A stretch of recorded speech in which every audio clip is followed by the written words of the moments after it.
வணக்கம் கன்னிராசிக்காரர்களே, உங்களுக்கான குறுப்பெயர்ச்சி பலன்.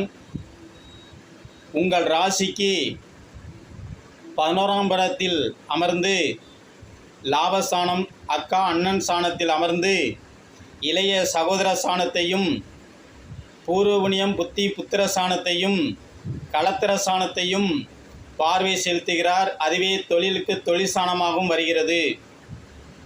அப்போ தொழிலில் இதுவரை இருந்து வந்த மனக்கசப்புகள் உங்களுக்கு விலகும். படிக்கின்ற மாணவ செல்வங்களுக்கு நல்ல கல்வி யோகத்தை கொடுக்கும். உயர்கல்விக்கு செல்வோருக்கு நல்ல கல்லூரியில் வாய்ப்பு கிடைத்து நல்லா படித்து நன்மதிப்பெண் பெறுவீர்கள். உங்களுக்கு குருட்டு தைரியம் ஏற்படும். அதே நேரம் கழுத்து காது பகுதியில் ஏதேனும் தொந்தரவு வந்து கொண்டிருக்கும். காதுக்குள் குரு குரு குரு என்று சத்தம் வரும். சிலருக்கு ஏதோ தண்ணி இருந்து குழப்பி விடுறது போல குறுகுறு என்று போகும்.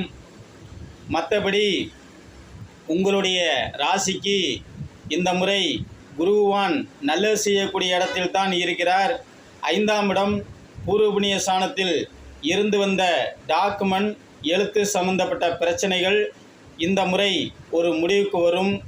மேல் அதிகாரிகள் உங்களுக்கு ஒத்துழைப்பு கொடுப்பார்கள். நண்பர்களின் ஒத்துழைப்பு கிடைக்கும்.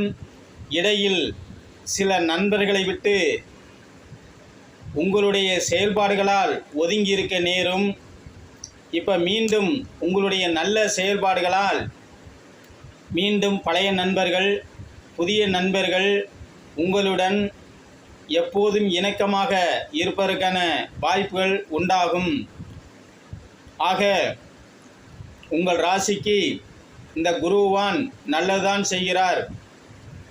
உத்தியோக மாற்றத்தை எதிர்பார்த்த உத்தியோகஸ்தர்களுக்கு இந்த முறை கண்டிப்பாக உத்தியோகம் மாறுதல் ஏற்படும். அல்லது அதே இடத்தில் இருக்க நினைத்தால் ப்ரமோஷனில் அந்த பதவி உயர்வும் கிடைத்து அதே இடத்தில் அமர்ந்து நன்மதிப்பெண் நல்ல மதிப்பு பெறுவீர்கள். நல்ல பெயர் எடுப்பீர்கள். சுய தொழில் செய்பவர்களுக்கு ஏற்றமிகு அமைப்பாக இருக்கிறது. பெண்களாக இருந்தால் சற்று உங்களுடைய உடல்நலனில் கவனம் செலுத்துவது நல்லது. தேவையில்லா மன உளைச்சலால் உடம்புக்கு ஏதேனும் பாதிப்பு வருவதற்கான வாய்ப்புகள் உண்டு. தாங்கள் தட்சிணாமூர்த்தியை வழிபாடு செய்யுங்கள், நன்மை உண்டாகும்.